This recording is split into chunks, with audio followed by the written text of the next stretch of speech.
ವೇದಿಕೆಯ ಮೇಲೆ ಆಸೀನರಾಗಿರ್ತಕ್ಕಂತಹ ಹರಗುರು ಚರಮೂರ್ತಿಗಳಿಗೆ ಅನಿಸುತ್ತಾ ವೇದಿಕೆಯ ಮುಂದೆ ಆಸೀನರಾಗಿರುವ ಶರಣಿಯರಿಗೆ ನನ್ನ ನಮಸ್ಕಾರಗಳು. ನಾನು ದೊಡ್ಡನಮುಂಡಿ ರಾಜಣ್ಣ ಅಂತ ಪಕ್ಕದ ಗ್ರಾಮದವನೇ. ನಾನು ವಿಜಯವಾಣಿಯಲ್ಲಿ ಉಪಸಂಪಾದಕನಾಗಿ ಕರ್ತವ್ಯ ನಿರ್ವಹಿಸ್ತಾ ಇದ್ದೇನೆ. ಪತ್ರಿಕೋದ್ಯಮ ಕ್ಷೇತ್ರದಲ್ಲಿ 25 ವರ್ಷಗಳಿಂದ ನಾನು ಸೇವೆ ಸಲ್ಲಿಸ್ತಾ ಇದ್ದೇನೆ. ನಮಗೂ ಶಿವಪ್ರಭು ಸ್ವಾಮೀಜಿಗೂ ಬಾಲ್ಯದಿಂದಲೂ ಕೂಡ ಅವರು ನಾನು ರಾಮಾಪುರದ ಮಠದಲ್ಲಿ ಓದ್ತಾ ಇರಬೇಕಾದ್ರೆ ಅಲ್ಲಿಂದಲೂ ಕೂಡ ಅವ್ರಿಗೂ ನಮಗೂ ಒಂದು ನೆಂಟು. ಈಗ ನಾನು ಅವರ ಪ್ರೀತಿಯ ಶಿಷ್ಯನಾಗಿ ಈ ಮಠದಲ್ಲಿ ಏನೇ ಸಮಾರಂಭ ಆದರೂ ಕೂಡ ಪತ್ರಿಕೆಯಲ್ಲಿ ಪ್ರಕಟಿಸುವ ಮೂಲಕ ನನ್ನ ಒಂದು ಕಿಂಚಿತ್ ಅಳಿರಿ ಸೇವೆಯನ್ನು ನಾನು ಮಾಡ್ಕೊತಾ ಬರ್ತಾ ಇದ್ದೇನೆ. ಈ ಮಹದೇಶ್ವರರ ಬಗ್ಗೆ ಎಲ್ಲ ಕೂಡ ಹೇಳ್ಬಿಟ್ಟಿದ್ದಾರೆ. ಈ ವಚನ ಕುಮಾರಸ್ವಾಮಿ ಅವರು ಸುದೀರ್ಘವಾಗಿ ಅದರ ವಿವರಣೆಯನ್ನು ಕೊಟ್ಬಿಟ್ಟಿದ್ದಾರೆ. ಈಗ ಅದರ ಬಗ್ಗೆ ಮಾತಾಡೋದಕ್ಕೆ ನಮಗೆ ಚಾನ್ಸೇ ಇಲ್ಲ, ಆ ರೀತಿಯಾಗಿದೆ. ಈ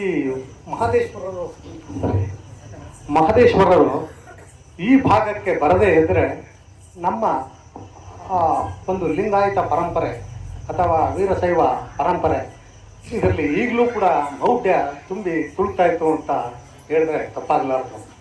ಅವರು ಬಾಲ್ಯದಿಂದಲೇ ಅವರು ವಿಶ್ವ ಪರ್ಯಟನೆ ಕರ್ನಾಟಕ ರಾಜ್ಯವನ್ನು ಪರ್ಯಟನೆ ಮಾಡಿಕೊಂಡು ವಿವಿಧ ಸ್ಥಳಗಳಲ್ಲಿ ಸುತ್ತಾಡ್ಕೊಂಡು ಬಂದು ಅವರು ಮೆಟ್ಟದ ನೆಲಗಳಲ್ಲೆಲ್ಲ ಪವಾಡಗಳನ್ನು ಮೆರೆದು ಬಂದವರು. ಕುಂತೂರು ಮಠದಲ್ಲೂ ಕೂಡ ಅನೇಕ ಪವಾಡಗಳನ್ನ ಮೆರೆದಿದ್ದಾರೆ. ಅದನ್ನೆಲ್ಲ ಸ್ವಾಮೀಜಿಗಳು ಎಲ್ಲ ವಿವರಿಸಿದ್ದಾರೆ. ಈ ಮಹದೇಶ್ವರರು ಈ ಕತ್ತಲೆ ರಾಜ್ಯ ಅಂತ ನಮ್ಮ ಈ ಮೂಡ ಸೀಮೆ, ಯಾವ ಬೆಟ್ಟದ ಸೀಮೆಯನ್ನು ಕತ್ತಲೆ ರಾಜ್ಯ ಅಂತ ಕರಿತೀವಿ. ಯಾಕೆ ಕತ್ತಲೆ ರಾಜ್ಯ ಅಂತ ಕರಿತಿದ್ದು ಅಂದರೆ ಅಲ್ಲಿ ಅಜ್ಞಾನ ತುಂಬಿತ್ತು ಜನರಲ್ಲಿ. ಜನರು ಕೃಷಿ ಮಾಡ್ತಿದ್ರು, ಮತ್ತು ಬೇಡಗಂಪಣ್ಣರು ಬೇಟೆಯಾಡಿಕೊಂಡು ಜೀವನ ಮಾಡ್ತಾಯಿದ್ರು. ಅಂತಹ ಒಂದು ವಾತಾವರಣದಲ್ಲಿ ಇದ್ದಂಥ ಸಂದರ್ಭದಲ್ಲಿ ಮಹದೇಶ್ವರರ ಪ್ರವೇಶ ಆಗುತ್ತೆ. ಅವರು ಜನರ ಮೌಢ್ಯವನ್ನು ತೊಲಗಿಸಿ ಅವರ ಕಾಯಕ ತತ್ವ, ಲಿಂಗ ಪೂಜೆ, ಲಿಂಗಾಂಗ ಯೋಗ ಎಲ್ಲ ಥರದ ಇದನ್ನು ಕೂಡ ಅವರು ಕಲಿಸ್ತಾರೆ. ಹಾಗಾಗಿ ಅವರನ್ನು ಒಂದು ಮುಖ್ಯವಾಹಿನಿಗೆ ತರತಕ್ಕಂಥ ಕೆಲಸ ಮಾಡಿ ಅವರು ಕತ್ತಲೆ ರಾಜ್ಯದಲ್ಲಿ ದಿವ್ಯ ಪ್ರಜ್ವಲ ಜ್ಯೋತಿಯಾಗಿ ಬೆಳಗ್ತಾರೆ. ಈಗ ನಾವು ಮಹದೇಶ್ವರರು ಹುಲಿಯ ಮೇಲೆ ಕುಳಿತಿರ್ತಕ್ಕಂಥ ಚಿತ್ರವನ್ನು ನಾವೆಲ್ಲ ನೋಡ್ತೀವಿ. ಸಾಮಾನ್ಯವಾಗಿ ಜನಪದರು ಮಹದೇಶ್ವರರು ಹುಲಿಯನ್ನು ಪಳಗಿಸಿದ್ರು, ಅದರ ಮೇಲೆ ಕೂತ್ಕೊಂಡು ಸವಾರಿ ಮಾಡಿದ್ರು ಅಂತ ಹೇಳ್ತಾರೆ. ಅದು ಸುಳ್ಳು. ಅವರು ಹುಲಿ ಮೇಲೆ ಎಂದೂ ಕೂತಿರ್ಲಿಲ್ಲ. ಯಾಕೆ ಅಂದರೆ ಅದನ್ನು ಪ್ರತಿಭೆಯಾಗಿ ಬಳಸಿರ್ತಕ್ಕಂಥದ್ದು. ಹುಲಿ ಅಂತಂದರೆ ಮೌಢ್ಯನೇ ಹುಲಿ. ಅದು ಮೌಢ್ಯತೆ ತುಂಬಿತ್ತು. ಅದು ಯಾವ ಮಹದೇಶ್ವರರಿಗೂ ದಕ್ತಾ ಇರಲಿಲ್ಲ. ಅಂತಹ ಒಂದು ಮೌಢ್ಯ ಅದು ಹುಲಿಯ ರೀತಿ ಬಾಯಿ ತೆರ್ಕೊಂಡು ಸಮಾಜವನ್ನೇ ನುಗ್ತಾ ಇತ್ತು. ಜನ ಯಾವುದೇ ಸಾಧು ಶರಣರು ಒಳ್ಳೆಯದನ್ನು ಹೇಳಕ್ಕಂದ್ರೆ ಅದನ್ನು ಒಪ್ತಿರಲಿಲ್ಲ. ಅವರನ್ನೇ ಕೂಡ ದೂರ ಮಾಡತಕ್ಕಂಥ ಒಂದು ಕಾಲಘಟ್ಟದಲ್ಲಿ ಮಹದೇಶ್ವರರು ಅವರ ಮೌಢ್ಯವನ್ನು ತೊಲಗಿಸಿ ಆ ಹುಲಿಯಂತಹ ಮೌಢ್ಯವನ್ನೇ ಅದರ ಮೇಲೆ ಕುಳಿತು ಸವಾರಿ ಮಾಡಿದ್ರು ಅನ್ನೋ ಒಂದು ಪ್ರತಿಮೆನೇ ಅವರು ಹುಲಿ ಮೇಲೆ ಕೂತಿರ್ತಕ್ಕಂಥದ್ದು.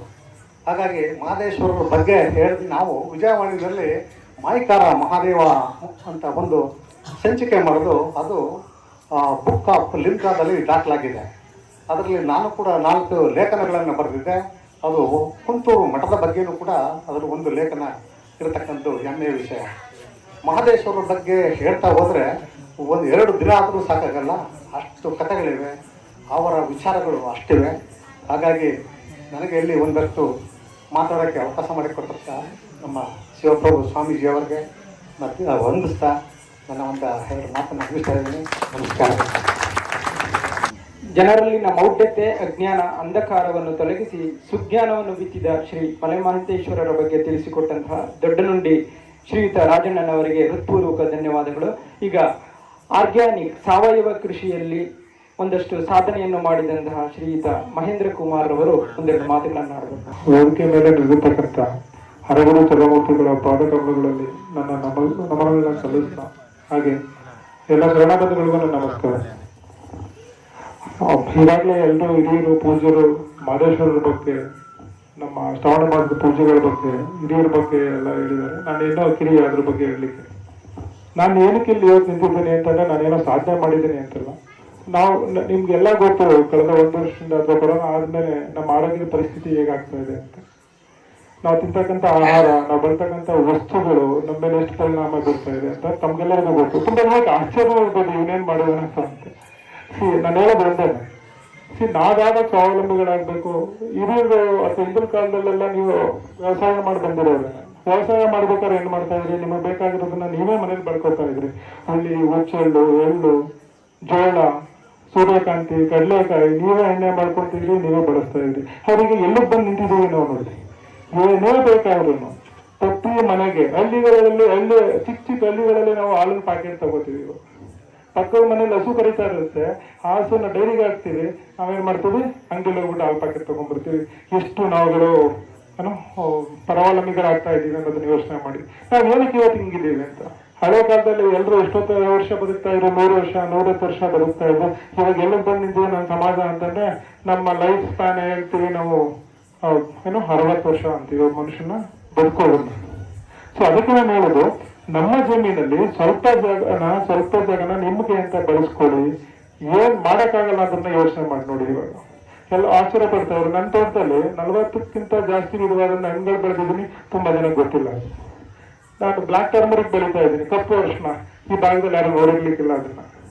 ಎಲ್ಲ ಆಶ್ಚರ್ಯ ಪಟ್ಕೊಂಡು 2 ವರ್ಷದಿಂದ ಸೇಬ್ ಬೆಳೆದೆ ನಾನು, ಇವಾಗ ಬೆಳೀತಾ ಇದ್ದೀನಿ. ನಮ್ಮ ಭಾಗದಲ್ಲಿ ಬರುತ್ತಾ ಅಂತ ಯೋಚನೆ ಮಾಡ್ತಾ ಇದ್ರು. ಯಾಕೆ ಬರಲ್ಲ, ಪ್ರಯೋಗ ಮಾಡಿದ್ರೆ ಏನ್ ಬೇಕಾದ್ರೂ ಸಾಧಿಸ್ಬೋದು. ಏಲಕ್ಕಿ ಬೆಳೀತಾ ಇದ್ದೀನಿ, ತುಂಬಾ ಜನ ಗೊತ್ತಿಲ್ಲ ಅದು. ಏಲಕ್ಕಿ ಚೆನ್ನಾಗಿ ಬರುತ್ತೆ ನಮ್ಮ ಭಾಗದಲ್ಲಿ. ಯಾಕೆ ಬರಲ್ಲ? ಎಲ್ಲ ಬರುತ್ತೆ. ಕಳೆದ 4 ವರ್ಷದಿಂದ ಒಂದು ಕಾಳು ಗೊಬ್ಬರ ಬಳಸಿಲ್ಲ ನನ್ನ ತೋಟಕ್ಕೆ. ನನ್ನ ತೋಟಕ್ಕೆ ಯಾರಾದ್ರೂ ಬಂದು ನೋಡ್ಬೋದು. ಎಲ್ಲವನ್ನೂ ಪ್ರಯೋಗ ಮಾಡ್ತೀವಿ ನಾವು. ಇದನ್ನ ಯಾಕೆ ಮಾಡಬಾರ್ದು? ತೋಟ ಮರೆತು ಬಿಡಿ. ಆಲೂಗಡ್ಡೆ ಎಲ್ಲರೂ ನೋಡಿರ್ಬೋದು. ಆಲೂಗಡ್ಡೆಯಲ್ಲಿ ಬೆಳಿತೀವಿ, ನೆಲದಲ್ಲಿ ಬೆಳಿತೀವಿ. ಬಟ್ ನಾನು ಬೆಳ್ಳಿಲಿ ಆಲೂಗಡ್ಡೆ ಬೆಳೀಲಿಕ್ಕೆ ಪ್ರಯತ್ನ ಪಡ್ತಾ ಇದ್ದೀನಿ. ಬೆಳ್ಳಿ ಆಲೂಗಡ್ಡೆನ ತಂದು ಹಾಕಿದ್ದೀನಿ. ನಾನು ಹೇಳಕ್ ಮರುತ್ತೆ, ವೃತ್ತಿಲಿ ನಾನೊಬ್ಬ ಟೆಕ್ಕಿ ಅಂತಂದ್ರೆ ಸಾಫ್ಟ್ವೇರ್ ಇಂಜಿನಿಯರ್. ಒಂದು ವಿಪ್ರೋ ಅನ್ನೋ ಕಂಪ್ನಿಯಲ್ಲಿ ಕೆಲಸ ಮಾಡ್ತಾ ಇದ್ದೀನಿ. ಪ್ರವೃತ್ತಿಲಿ ನಾನೊಬ್ಬ ಕೃಷಿಕ. ಸಿಗೋದು 2 ದಿವಸ ಟೈಮ್ ನನಗೆ, ಶನಿವಾರ ಭಾನುವಾರ. ಆ 2 ದಿವಸ ಸಂಪೂರ್ಣವಾಗಿ ಕೃಷಿ ತೊಡಸ್ಕೊಂಡಿದ್ದೀನಿ. ನನ್ನ ಮನೆ ಟೆರೇಸ್, ನಾನಿರೋದು ಮೈಸೂರು ವಿದ್ಯಾರಣ್ಯಪುರಮಲ್ಲಿ, ಮಡವಾಳ ಸಮಾಜ ಮಠದ ಪಕ್ಕನೇ ನನ್ನ ಮನೆ ಇರೋದು. ಸೊ ಅಲ್ಲಿ ಸುವರ್ಣ ಆಲೂಗಡ್ಡೆ ಅಂತೀವಿ ಅಥವಾ ಬಳ್ಳಿ ಆಲೂಗಡ್ಡೆನ ನನ್ನ ತೋಟದಲ್ಲಿ ಟೆರೆಸ್ ಫಾರ್ಮಿಂಗು, ಟೆರೆಸ್ ಗಾರ್ಡನಿಂಗ್ ಮಾಡ್ತಾ ಇದ್ದೀನಿ. ಕೆಂಪು ಬೆಂಡೆ ಕೇಳಿದ್ದೀರಾ? ಶಂಖ ಪುಷ್ಪಿ ಗಿಡ ಅಂತ ತುಂಬಾ ಜನ ನೋಡಿದ್ದೀರಾ. ನಾನು ಏನಕ್ಕೆ ಹೇಳ್ತಾ ಇದ್ದೀನಪ್ಪ ಅಂತಂದ್ರೆ, ಅಂಗಡಿಗೆ ನಮ್ಮಲ್ಲಿ ಔಷಧಿ ನಾವು ಯೂಸ್ ಮಾಡ್ಕೋತಾ ಇಲ್ಲ. ಹರ್ಬಲ್ ಟೀ ಅಂತ ಮಾಡ್ತಾರೆ ಬೆಂಗಳೂರು, ಮೈಸೂರಲ್ಲಿ ದೊಡ್ಡ ದೊಡ್ಡ ಮಾಲ್ಗಳಲ್ಲಿ 150ರಿಂದ 200 ರೂಪಾಯಿ ತಗೋತಾರೆ ಒಂದು ಟೀಗೆ. ನಮ್ಮ ತೋಟದಲ್ಲಿ, ನಮ್ಮ ಬೆಳೆಗಳಲ್ಲಿ ಬೆಳೆಯುತ್ತೆ ಶಂಖ ಪುಷ್ಪ ಗಿಡ ನೀಡಿದ್ದು. ಅದೇ ಮಕ್ಕಳದ ಬ್ರೈನ್ ಡೆವಲಪ್ಮೆಂಟ್ಗೆ ತುಂಬಾ ಒಳ್ಳೆ ಕೆಲಸ ಮಾಡುತ್ತೆ. ಯಾರಿಗಾದ್ರು ಗೊತ್ತಾ? ನೀಲಿ ಕಲರ್ ಹೂವು ನೋಡಿರ್ತೀರ ನೀವು ತೋಟಗಳಲ್ಲಿ, ಶಂಖ ಪುಷ್ಪ ಗಿಡ ಅಂತ. ಅದು ಬೆಳಿ. ಹೈಬಿಸ್ಕಸ್ ಟೀ ಹೊಸದಾಗಿ ಎಷ್ಟು ಬಿಡ್ತಾರೆ, ಹೈಬಿಸ್ಕಸ್ ಟೀ ಅಂತ. ದಾಸವಾಳದ ಹೂವು, ದಾಸವಾಳನ ಬೆಲ್ಲದಲ್ಲಿ ಕುದಿಸ್ಬಿಟ್ಟು ಸ್ವಲ್ಪ ನಿಂಬೆ ಹುಲ್ಲನ್ನು ಸೇರಿಸ್ಬಿಟ್ಟು ಕುಡಿಸಿ ತುಂಬಾ ಅದ್ಭುತವಾದ ಪ್ರಯೋಜನಗಳು. ಇದನ್ನೆಲ್ಲ ನಾವು ತಿಳ್ಕೊಳ್ಳೋದು. ಸೊ ಇದ್ರ ಬಗ್ಗೆ ನಾವು ಗಮನ ಕೊಡಿಸ್ಬೇಕಾಗುತ್ತೆ ದಯವಿಟ್ಟು. ಈಗಿನ ಕಾಲಗಳಲ್ಲಿ ಯುವಕರುಗಳು ಸಾವಯವ ಕೃಷಿ ತುಂಬಾ ಬರಬೇಕು, ಸಾವಯವ ಕೃಷಿಗಳು ಮುಂದಾಗಬೇಕು. ಮಾರಾಟ ಮಾಡೋದು ಬಿಟ್ಬಿಡಿ. ಅಟ್ಲೀಸ್ಟ್ ನಿಮಗೆ ನೀವು ಅದನ್ನ ಉಪಯೋಗ ಮಾಡ್ಕೋಬೇಕು ಅನ್ನೋದ್ರ ಬಗ್ಗೆ ಗಮನ ಕೊಡಿ ದಯವಿಟ್ಟು.